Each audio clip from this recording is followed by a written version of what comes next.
here in the car, and Zahaba and Dora are at the playground, and there's a helicopter overhead, so give me a second. All right. Are they droning you? It's possible.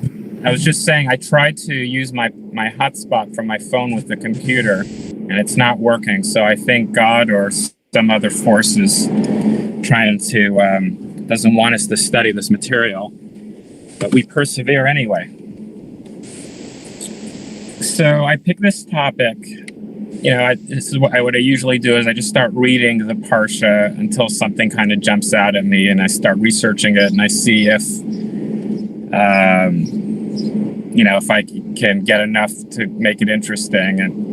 And so I saw this verse that talks about, and it's not the first time in Deuteronomy either, where it says, be careful to observe only that which I enjoin upon you, neither add to it nor take away from it. All right, so I'll read that again. Be careful to observe only that which I enjoin upon you, neither add to it nor take away from it. The context that this is being said in is in the warning about idolatry, particularly, I think it's safe to say, the most heinous form of idolatry, which is offering one's own children to the idol. Right? So that's the context. And the immediate question is, and a little bit earlier, Moses is also talking about these laws which I'm giving to you for when you go into the land of Israel. Do these laws only apply in Israel? Do they only apply to idol worship? How far does it go? And it's a really important question, because we look at the Talmud, the Mishnah, the Talmud, the Code of Jewish Law, and there's loads and loads of things that are certainly not in the written Torah. So, are they adding? Are they going against this prohibition, right? And this has been a challenge that the rabbis have had to face since rabbis have been around. So, as is customary when learning the text, the first thing we do is go to Rashi, and Rashi says, "Thou shalt not add, as for instance, to place 5 chapters in the tefillin." So normally in the tefillin, in those black boxes with the leather straps, we have the worldwide wrap once a year. So there's 4 texts in there, primarily containing the Shema. And so Rashi's giving an example. Somebody says, I'm so holy, or I really love this particular text, I'm going to add it in there. So Rashi's saying this is an example where you're not allowed to do that.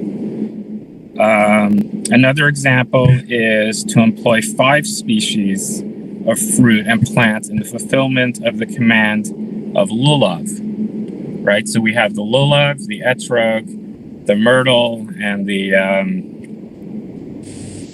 I forget how to say it in English. The weeds or reeds. What's that? I thought I heard somebody. Anyway, with the lulav, you have the different plants. So you're not allowed to decide, I really like pomegranates. Or for example, like on the Seder, there's a tradition that a newer tradition that some have now where they add an orange. Would that be considered? And the Hebrew expression for this is bal tosef.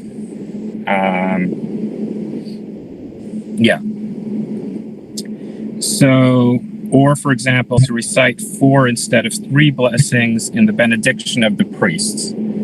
So that blessing that I do sometimes after the prayer, the Yevarechecha Adonai v'yishmerecha, right? Yair Adonai panav elecha b'chaneka. Notice I'm stopping. Yis Adonai panav elecha v'yasem l'cha shalom. So that's 3 blessings. So adding a 4th one, somebody is saying, I want to, whatever the circumstances are, or, it's not necessarily saying something bad. It might even be saying, I want to praise God.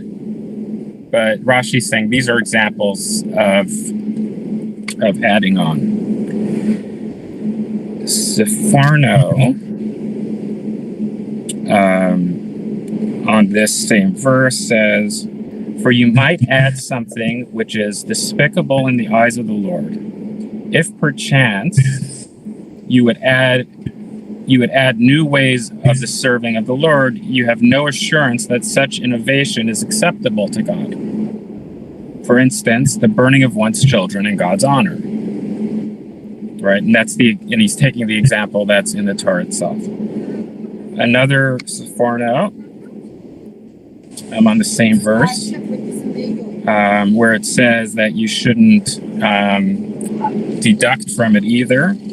"Even if in your judgment the rationale for observing the commandment in question no longer applies,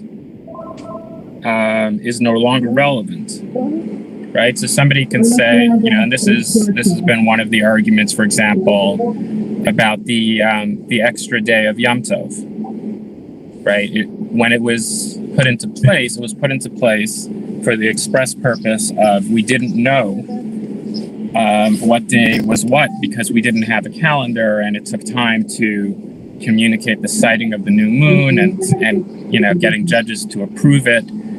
And so we were playing it safe by adding that extra day, which is also questionable with the Baal Tosef in itself, right? However, now we know for certain what day it is, so why are we still doing it?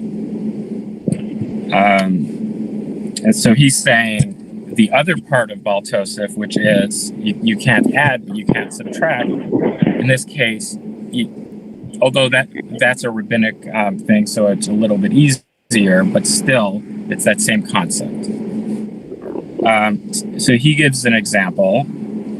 An example would be Solomon's reasoning that the restriction placed by the Torah on the number of wives a king may have. So the Torah says that kings shouldn't have too many wives, shouldn't have too many horses. Don't get crazy with your wealth, but it gives a specific reason, which is that the wives will lead, if you have too many of them, it'll lead you to idol worship. So he says, an example would be Solomon's reasoning that the restrictions placed by the Torah on the number of wives a king may have did not apply to him, as none of these wives could possibly incite him to turn away from God. So he was so confident in his faith that he can have as many wives as he wants. Right? So these are some examples. And I just thought I would mention another verse in Deuteronomy as well that says the same thing. So our parsha, the quote is from chapter 13, verse 1. This one is from earlier, chapter 4. Where is that? Chapter 4, verse 2. "You shall not add anything to what I command you, or take anything away from it, but keep the commandments of the Lord your God that I enjoin upon you." And if I remember correctly, the context of that one as well is related to idol worship.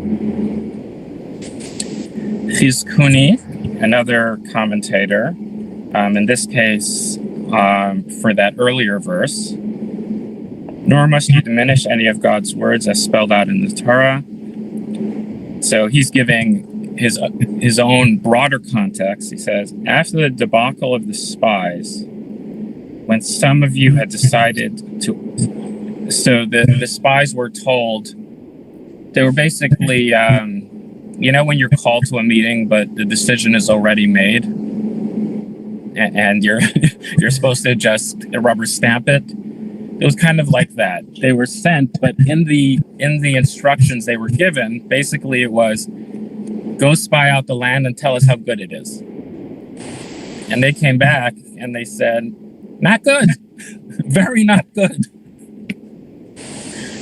And the people panicked, right? And the idea is that we didn't really need spies, because the whole thing was supernatural. The whole thing was going to be a miracle in the first place. But the spies was sort of to reassure the people, and in the end, it backfired and scared them away. So afterwards, some people, and then there was the backlash and the punishment, and then people said, "Oh my goodness, we were so wrong. You know what? We're going to go right in there. We're going to go and conquer Israel." Except that the instruction wasn't to go right in there. This was a long-term plan. So they decided to, after all, fulfill God's command of ascending to conquer. I had warned you that you would do so at your peril, and that you would fail and suffer casualties. You decided to ignore my warning, and as a result, you paid dearly for that omission. From now on, I warn you to accept my commandments as given without emendations of any kind. Right, so he's using that, saying, you might have had latitude before that, but God saw that you guys aren't as bright as he thought you were. Stick to the script. A different interpretation of the verse, commencing with "do not add." The verse is a response to the heretics who deny the validity of the Talmud. By quoting this verse and by pointing out that the sages of the Talmud had ignored it by adding laws of their own by the hundreds, the answer of the sages is that the warning not to add or subtract from the laws of the Torah appears only twice, each time in connection with idolatry. Right, so this is really interesting because, sometimes, including when it comes to the prohibition against homosexuality, one of the rationales for people who say that it's okay is to say that the context of how it was presented was in a specific place and time, right? And in effect, the Fiskuni, I think it is, seems to be making that same argument for the rabbis in the Talmud. And saying because in both instances where we have this commandment, prohibition, right, to not add or subtract, the context is clearly about idol worship. So that's what the prohibition is about, and not about other things. So the examples that Rashi used about lulav and about tefillin, and there was another one that's not coming to mind right now. Oh, and the blessing of the priestly blessing. It wouldn't apply to that because that's not idol worship.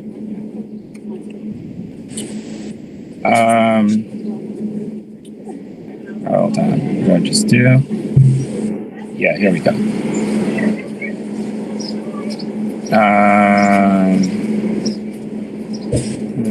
That's right. Okay. Mishnah Brura. So this is a later commentator who is kind of more directive, kind of like the Code of Jewish Law.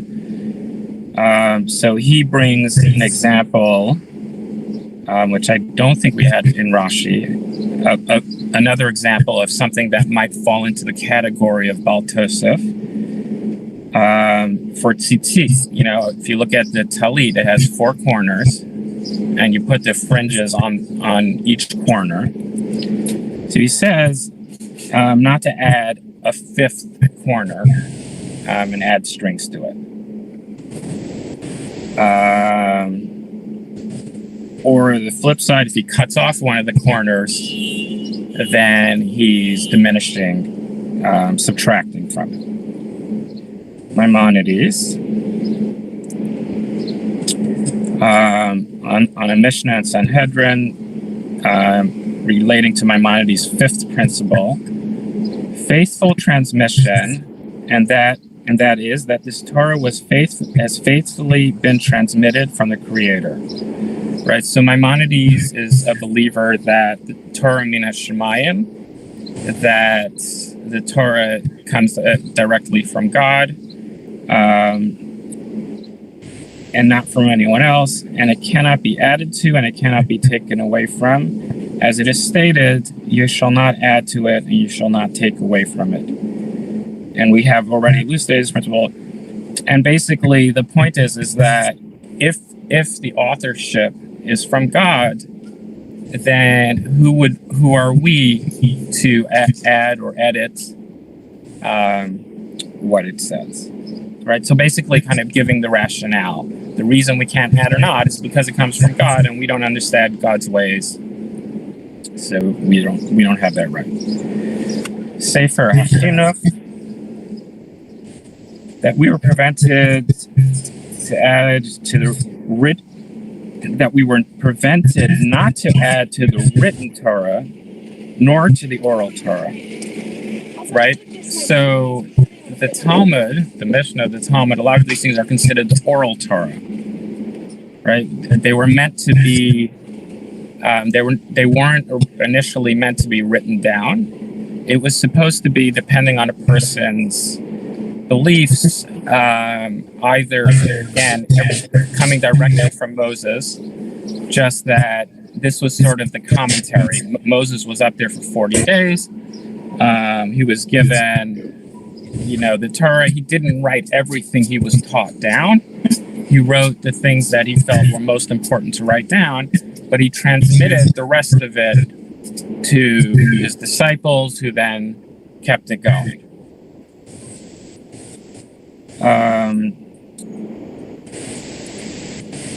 Rambam's memory request wrote, for example, one who instructs that chicken meat. I thought this one's interesting. For example, one who instructs that chicken meat with milk is forbidden by Torah writ. That is adding upon the word of the received tradition, right? Ironically, that's actually the halacha now.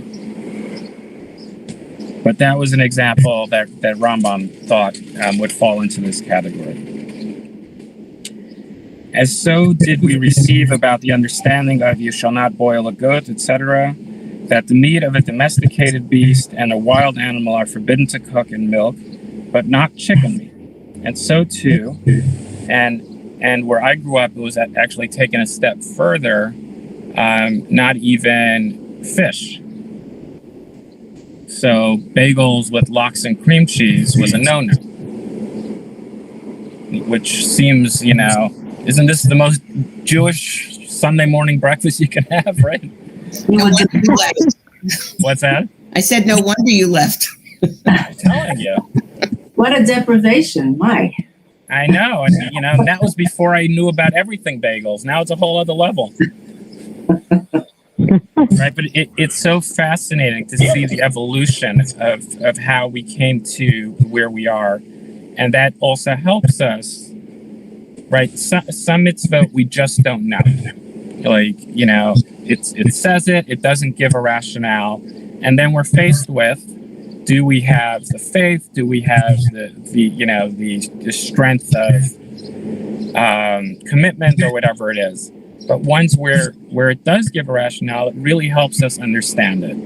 And, depending on what one believes authority. So, for example, the conservative movement has this body that interprets to modern day reality. They can say, this no longer applies, or it does apply. And they have that right. So one of the reasons that I chose this topic is because there's an example when it comes to Rosh Hashanah, right? And we're kind of coming up on Rosh Hashanah. So what example, does anybody want to take a guess, or does anybody know what example might be considered adding on related to Rosh Hashanah? Well, the 2 days, first of all. Right. So that's a great example. Any other ones come to mind? What does the Torah say about blowing a shofar? Not on Shabbos? Well, I'm not sure it says that in there. I think that's in the oral tradition. In the Torah, it says blow the shofar, right? But we don't just blow the shofar. We do the tekiah, we do the trua, and we do, of course, it's slipping my mind right now. We do the do. Dvar, thank you. And then we do the do. And then just to really add on, we do the Tekiah Gedola. Where'd we get it from? So in the Talmud, it doesn't specifically address it,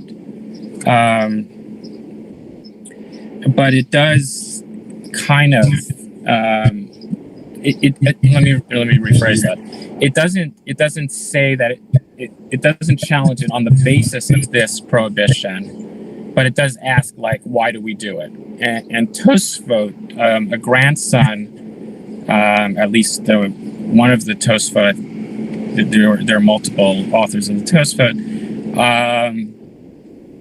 says, and isn't this violating the prohibition against? Excuse me, Baltosif. So let's take a little dip into the Talmud, and then let me see what else I have here. We did the Sefer Chinuch already. All right. So the context of the Talmud. So in general, the Talmud is a direct commentary on the Mishnah. The Mishnah came before, Talmud was after. And so the way each section. There's sections, there's subsections, but the way each section starts is it takes a Mishnah, it quotes it, and then it will take a part of it and ask a question about it, or say, doesn't that not jive with what we know from a Breita or from this other source? And sometimes it stays pretty close to the topic, and sometimes it'll veer off a lot. Often one of the ways that it goes on a tangent is when it brings a quote from a certain rabbi, and then somebody says, you know what? Speaking of that rabbi, here's a bunch of other things that rabbi said. And it can keep going from there. So this is from the Talmud, most appropriate to what we're talking to where we are in the calendar, Rosh Hashanah. So the Mishnah says, at 4 times of the year, and I'm reading the version that also has commentary in it. So not all of these words are directly from the Talmud. And unfortunately, because I'm not able to present now, when I present it, in this version, the parts that are in bold are the actual translation of the words of the Talmud versus the other part. So the Mishnah says, at 4 times of the year, the world is judged. On Passover, judgment is passed concerning grain. On Shavuot, concerning fruits that grow on a tree. On Rosh Hashanah, all creatures. We are creatures, so we fall into that category. Pass before him like sheep. As it is stated, he who fashions their hearts alike, he who considers all their deeds. And on the festival of Sukkot,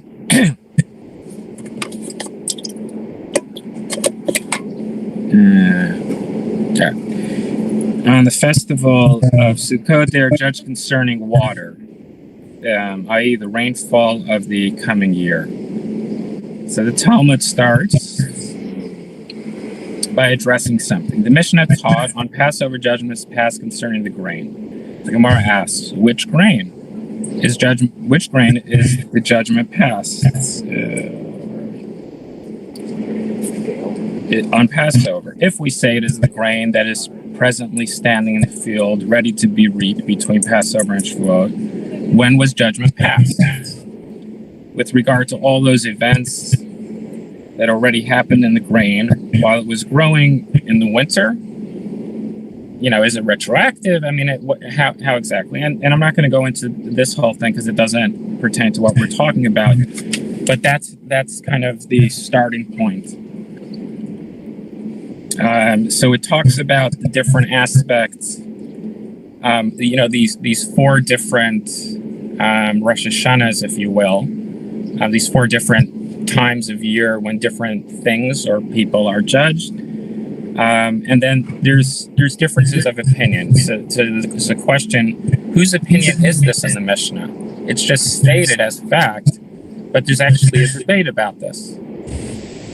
And it brings the different sources. One source says that there's only one Rosh Hashanah. God is efficient, does all the judgments at once, and then there's one Yom Kippur where the books are sealed. There's another, and there's a whole bunch of variations on that theme, including whether we're only judged on Rosh Hashanah and Yom Kippur, or whether it's actually daily, or whether it's hourly. And that discussion gets more specific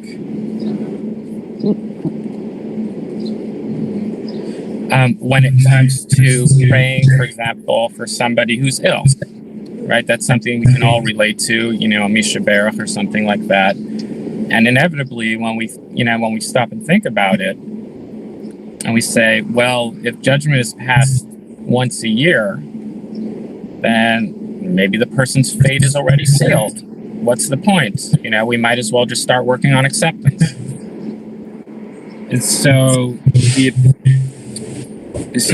opinion that says that it's, more often, whether it's daily or hourly or moment to moment, makes more sense, because then it's like, okay, even if there was a judgment on Rosh Hashanah, clearly there's also there's some malleability here. In whatever mysterious ways God works, there is something I can do, right? And that's what we operate on that belief, that it's not a done deal completely, right? At the same time, when we go up there for Ne'ilah, we sort of have that feeling like this is the main time, and we really want to put our best foot forward. Which leads me to something that Robert's hopefully going to help me with, about Franz Rosenzweig. Robert, do you know who that is? I don't know. Can you hear me? Yes. Okay, because again, the microphone indicates that I can't turn it on and off. The CIA has done special things to international calls. Okay. So anyway, yes, Rosenzweig, I think he was a friend and collaborator of Martin Buber, wasn't he? And did he do a translation of the Torah into German? And that's possible also. Yes, he definitely did some translation. I don't remember if it's specifically the Torah. I think it was a different book.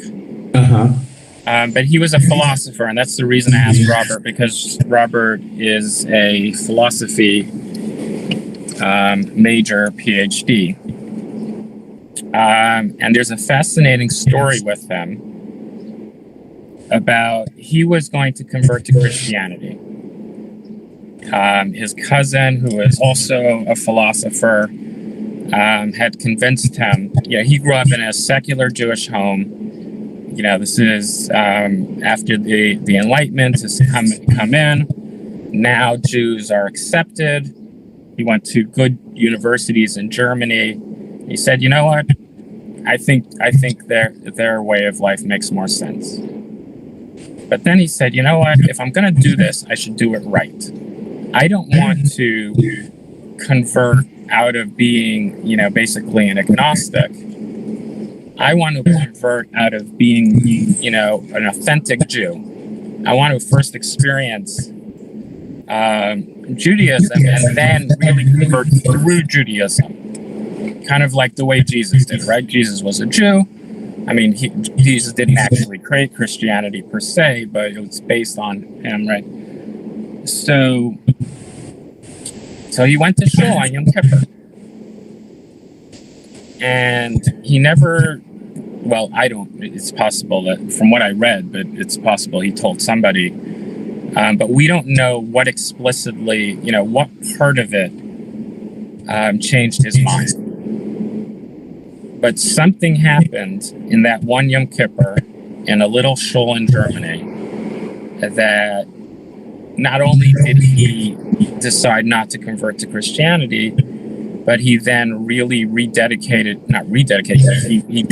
himself and his philosophy toward trying to merge philosophy and Judaism, and trying to bring Judaism into the modern age, basically, to drive, and that's really the goal for so many of us, is how do we make Judaism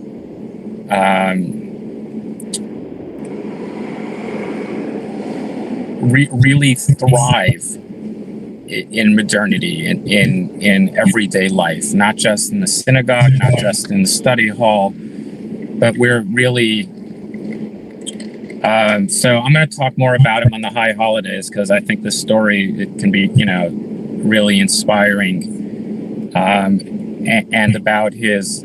He took, for example, he built this whole philosophy around the Star of David, with God on top, and then humans and the world, and it's just pretty cool stuff. Anyway, little tangent. When was this? About 100 years ago, Just 1900?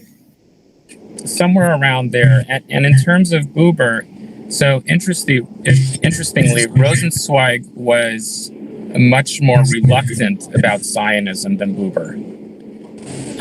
He was concerned that by going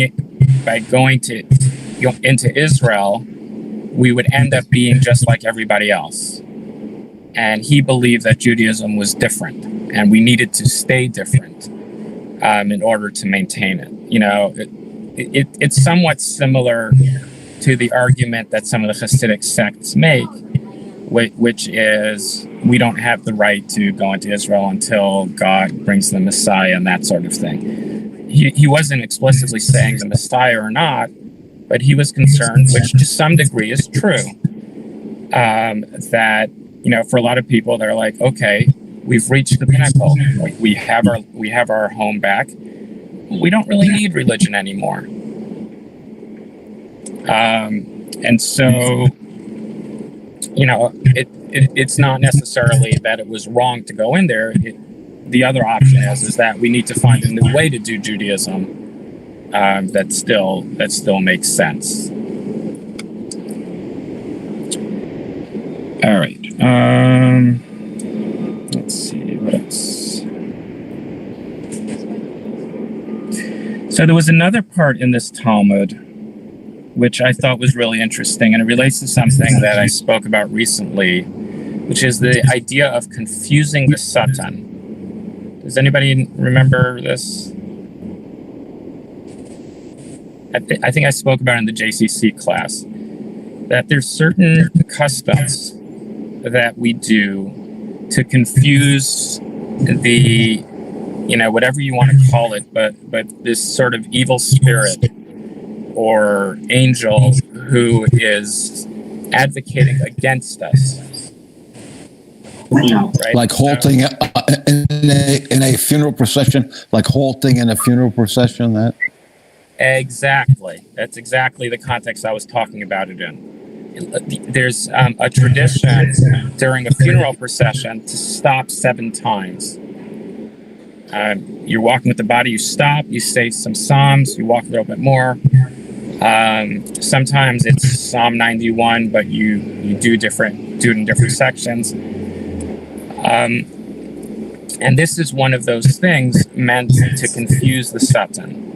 Right, and there are other traditions as well. For example, the name, the change of name when someone's ill. Changing of a name, exactly. Right. So my grandfather, when he was terminally ill, my family changed his name. They added the name Chaim to his name.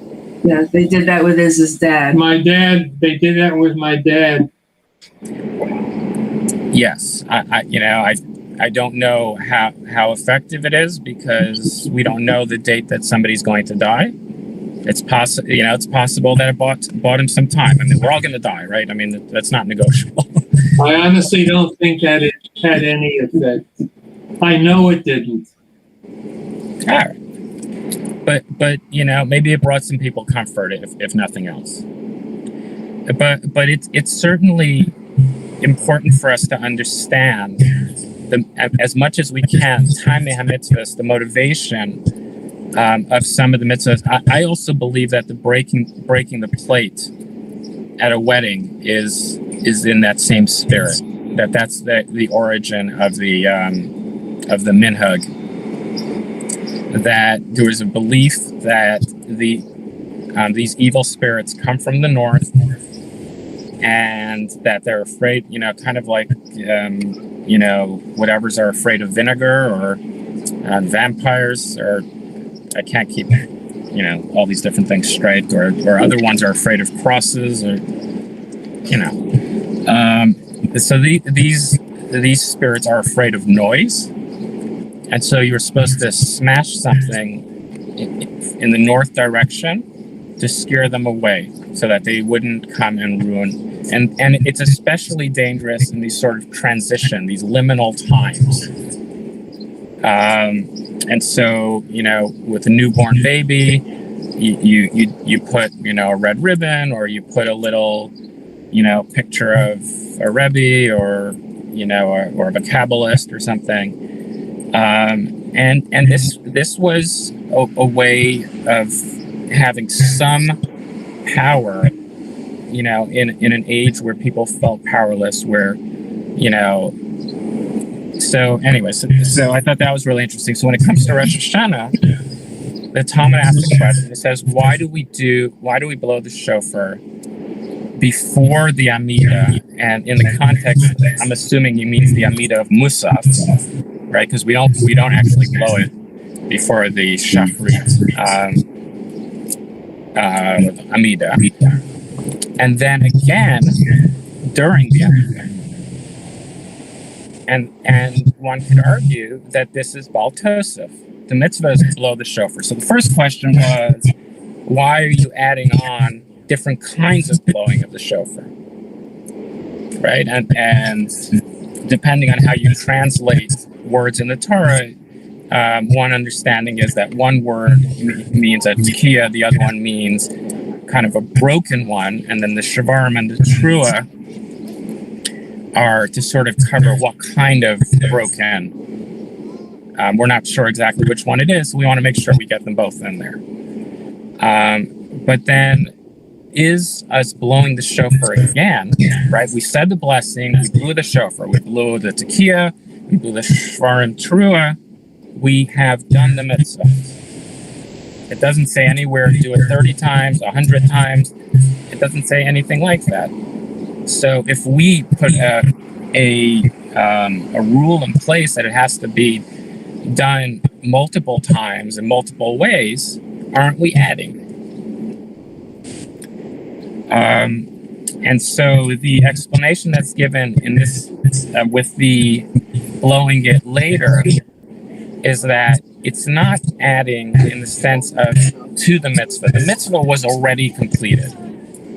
Now you're just repeating it. You're repeating it, maybe somebody who wasn't Yotze, you know, so for example, somebody might not have heard it properly, or they might have gone to the bathroom and missed it.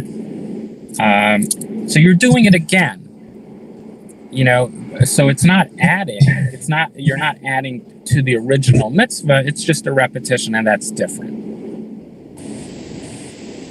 Rabbi, is it the same with all of our denominations in Judaism?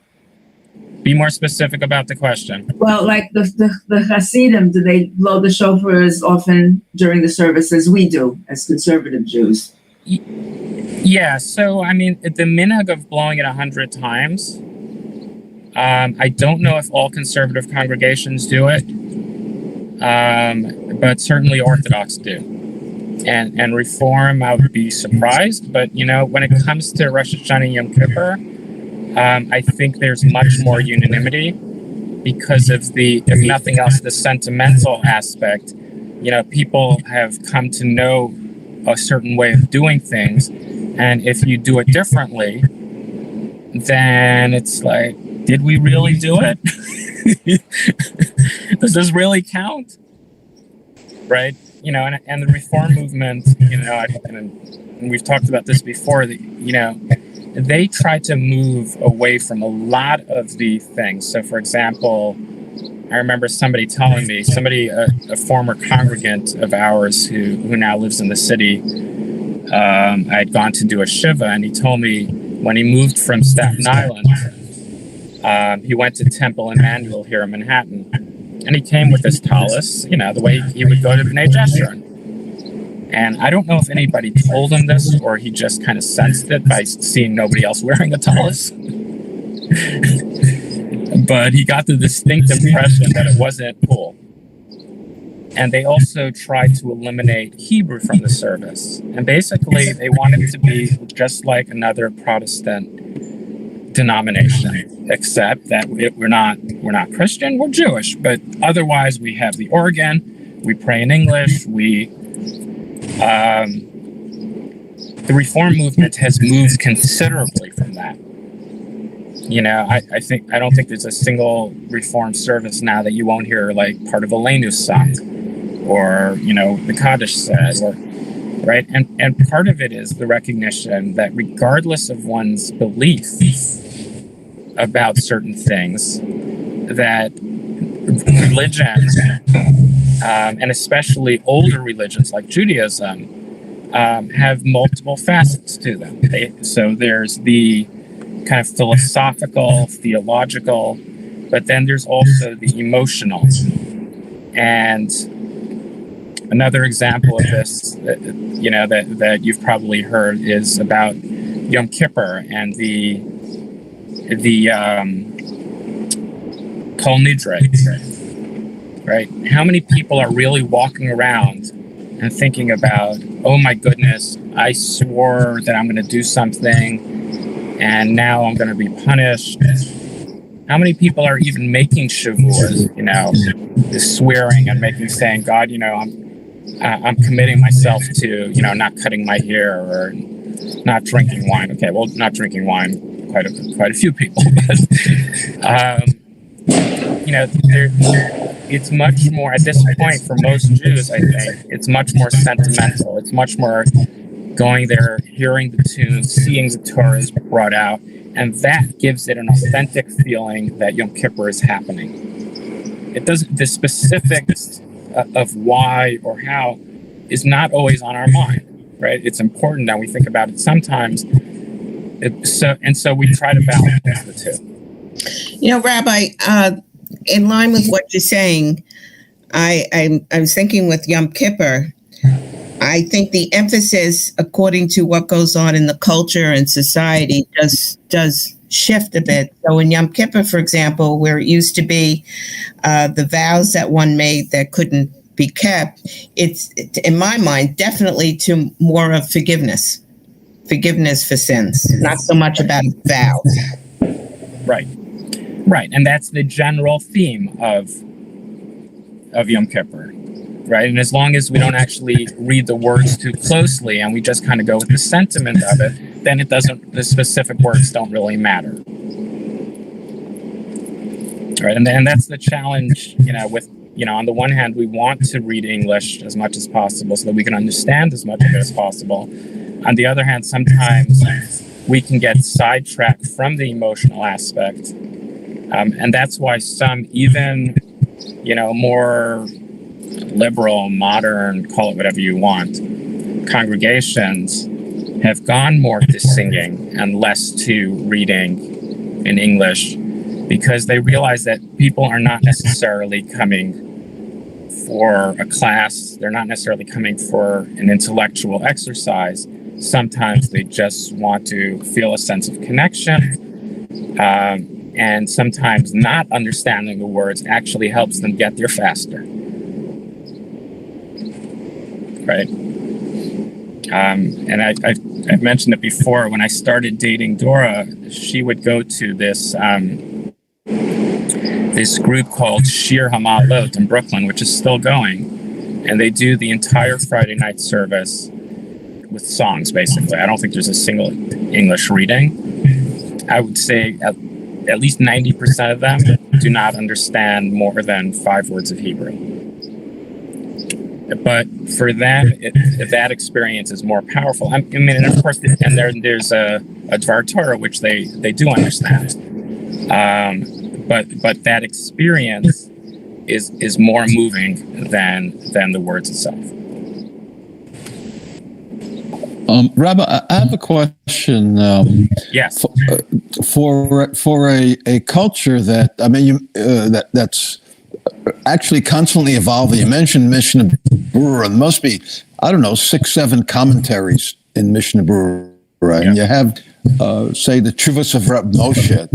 Sure. I mean, it's constantly answering questions. It seems paradoxical that we have this idea that you remove or add to things when there's. I mean, you have Rashi and Tosfos and the Ran in the back of the Gemara. There's so many commentaries and changes. Yeah. Yeah. So the general rationale that's used for at least most of the add-on rules, if you will, it is a fence. The concept of a fence around the Torah, and the idea being that it's not really a new commandment per se. It's just putting up a speed bump. It's putting up a caution sign. If you have people dancing around the cliff, inevitably somebody's going to fall off. Don't dance near the cliff. How about we dance, 2 feet away? Well, then somebody fell off. I mean, this actually, I was just talking about it this morning. The Vessel here in New York. We just went to Little Island, the new little park that off of 14th Street, which was fun and cute. I don't know where this noise is coming. Oh, it's a parking lot over here. So this is the newest attraction. Before that, there was the Vessel in Hudson Yards, which I haven't been to yet. That's sort of, it kind of goes out. Yeah. So it was a really nice tourist attraction. It brought a lot of attention to Hudson Yards, which was the point. And then, for whatever reason, people started jumping off, including the daughter of one of my sister's classmates, and just a tragedy. So there were 3 suicides, and they closed it. They said, we need to do something. They got a bunch of experts who gave them recommendations, and of course, in true New York arrogance, they only listened to some of the recommendations because they know better. Mm-hmm. And then a 14-year-old tourist from Texas jumped off the other day. And now there's a crisis. They may just shut it completely because they don't know what to do. So the rabbis would argue what you really needed was a much bigger fence, where just like on the Verrazano Bridge, enough people jumped off that now they have a whole system of fencing and netting, because we know that this is, for whatever reason, we don't need to understand, but this has, or the Golden Gate Bridge or some of these other places has become a place. And so a lot of these add-ons, the explanation is that we're supposed to build a fence around the Torah to protect. And then the question, of course, is, how far is too, how high is too high, or how far is too far. What they did with Hudson Yards, with that vessel, mm-hmm. They said So guys, you're not on mute, so if you want to tell it to all of us, that's fine, just so you know. Oh, sorry. No problem. No, I said what they did with Hudson Yards is that they said no one could go up alone as an individual. You had to go up with somebody. Exactly. But it still didn't prevent this last suicide. Exactly. No. The person was there with the family. Yeah, how are you going to enforce that? Well, you can enforce it when you start. When you start, right. And they thought that would be enough. If somebody's really determined, it certainly, it's not enough. Exactly. And you're right. It's arrogant. It's hubris.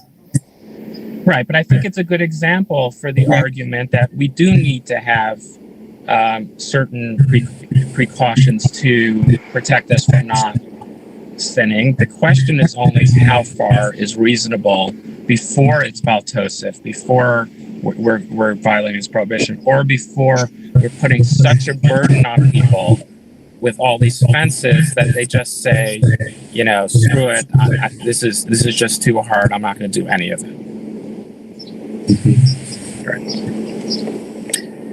All right, so that's today.